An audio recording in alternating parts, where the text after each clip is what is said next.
The Last Mum, help Giovanni Pelletier's Final Cry case reference. This is a 100% real, verifiable 2025 US case. Giovanni Pelletier, 18, from North Carolina, went missing in Florida on August 1st after sending a chilling mum help text. His decomposing body was found August 8th in a retention pond by a private investigator. Investigation remains active. August evening drapes Florida roads in twilight as Giovanni's figure slips toward the unknown, cell phone in hand, fear in his fingertips. He boarded a ride with cousins. Their car hummed with concern. No one knew the engine carried a final cry. Mum, help. New York Post. The message hit his mother's screen. Small words that shattered an ordinary night into emergency's first tremor. The cousins spoke of panic knife flicked from Giovanni's hand, then silence swallowing what came next. His backpack left roadside like a breadcrumb of a life undone. His phone silent, signal cut by despair's hand. The family raced to Florida, retracing steps along I-75 and State Road 70. Guided by breadcrumbs into swamp's embrace, authorities searched. Marsh echoed footsteps. Community lanterns flickered hope across Sawgrass's hush. Then a private eye found him, beneath a layer of water and fear, in a retention pond officials had already combed. The body floated, an echo of his final plea held underwater, carried beneath sun-stunned surface. The sheriff's office confirmed identification. Grief bowed the words. Grief carried them home. No evidence of foul play emerged at first glance. The autopsy still pending. Whispers harder than diagnosis. The world gathered in vigil. His mother's worst nightmare, spelled in letters, typed, now fade under grief-heavy breaths. Authority lines break between what's known and what's suspected. Official channels drown in petals and prayers. His hometown waits, lights on porches, wet voices held in silent vigil under August's tear-stained sky. His face fills mind remains, caught forever in text, haunting in rewritten memory. Investigators cast nets, wide GPS pings, phone archives, but network maps show only shadow traffic. Cousins' words become scrutiny's teeth, their retelling twisted between confusion and fear. Mobile data, call logs, timestamps, each number becomes a breadcrumb, but real answers stay submerged. A pond holds Giovanni now, water softened the edges. History settled quietly under murk. Community memorials sprout flowers at rest stops. Candles along guardrails, tiny bursts of remembrance. The private eye becomes silent hero. Hired heart outpaces official search. Finds finality officials missed. Giovanni's disappearance cracks trust in protocol.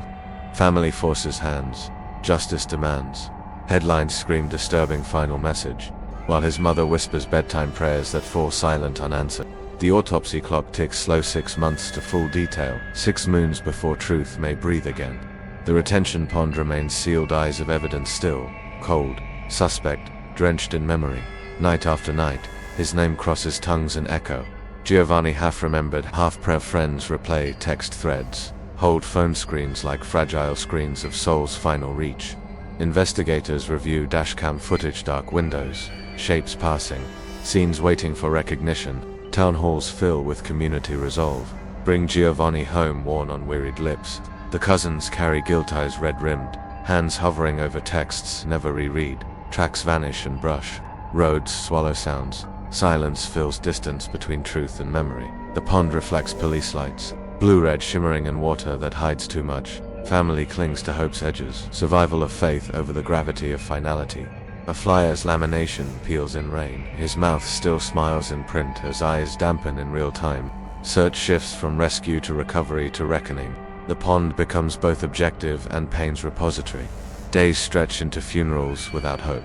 Final arrangements drawn in church hush. Mum, help becomes legend of last contact. His voice etched into 21st century tragedy. Vigil lights line highways leading back home, lanterns for passage. Lines of grief in asphalt. The autopsy table waits, patient, clinical, necessary, while grief waits Officials urge patience. Family demands urgency. Words tangle in tug-of-war of justice. Giovanni is no longer walking among us, yet his journey keeps walking in still minds. The phone's last plea remains unsilenced, dancing in memory's ceaseless echo. The retention pond guards its secret, ripple-paved history under still surface. Two worlds meet: his family's loss and the state's inquiry, where answers drown in layers. There was no note of threat, only dread cloaked in teenage voice. No suspect arrests yet, only shock, grit, and questions chafing against grief. The case remains open, but hearts feel closure's absence, echoing where he once stood. The pond won't return him, nor words reversed, nor silence unclogged. Florence's hospital halls must heal with new purpose. Too late for him, but crucial for memory. Every text from Giovanni retraced. Each ping replays with pain. His backpack's lined with grief's residue. His absence wears belts tight. Hope remains. I want answers, not justice, but finality. Investigators resist ring of conclusion until autopsy arrives. Results light or wound sink. The community still leans on one another. Grief's weight held in communal breath. Police continue dive operations. Body recovery, timeline reconstruction, always another circuit. Each ripple across the pond reminds that absence trembles through every dropped stone. Giovanni's story joins winter, missing, scared, frozen narratives on news feeds. But he is not just a file. He is 16 texts, an echo, a fleeting presence held in memory type. The family fights to define him beyond tragedy. Memories of laughter, not just loss. The case threads through state lines, protocols and tears intertwined. Phone screens light up with mum, help, prompt for prayer, mother's fear. The pond's swirl carries both water and memory, a stained reflection of what went wrong. The private eye's service underlines law's gaps, grief's urgency versus bureaucracy's pace. Giovanni rests now in cold ground malevolence, unknown, but love still kept alive. The missing child protocols adjust. His case changes systems late to heartache. Every turn off I-75 may mark memory's roadside marker now. Authorities urge calm, flash family's mother fury. The trial hasn't begun. Motive forms in medical files, phone logs, final words.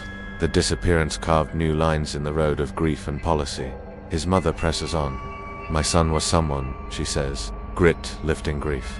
The community grieves with tragic solidarity, tears crossing state lines in silence. The retention pond hums with stillness. Justice waits at its muddy edge. Giovanni's body returned. His voice now rests beneath funeral hymns. The unresolved motive trembles in investigators' notebooks. Autopsies, clock ticks. Hang on 6 months before truth may consolidate. Waiting doesn't ease grief, it deepens it. Yet every raised candle promises memory will not die. His mum help remains a plea printed on grief's hard lens. The world remembers that a teen's last call shouldn't need to be a cry for survival. Until we know what darkness answered, hope stays charged and grief unpaused. The pond holds answers and questions in equal measure. Every ripple might be his voice, every reflection a missed farewell. Until clarity returns, his story lingers in heartbeats and maps. Until autopsy names the cause, silence holds weight. We can't outrun, but we remember he wanted help, and we will not stop listening. Until we can say why, until grief is answered, until the water gives him back. We say his name, Giovanni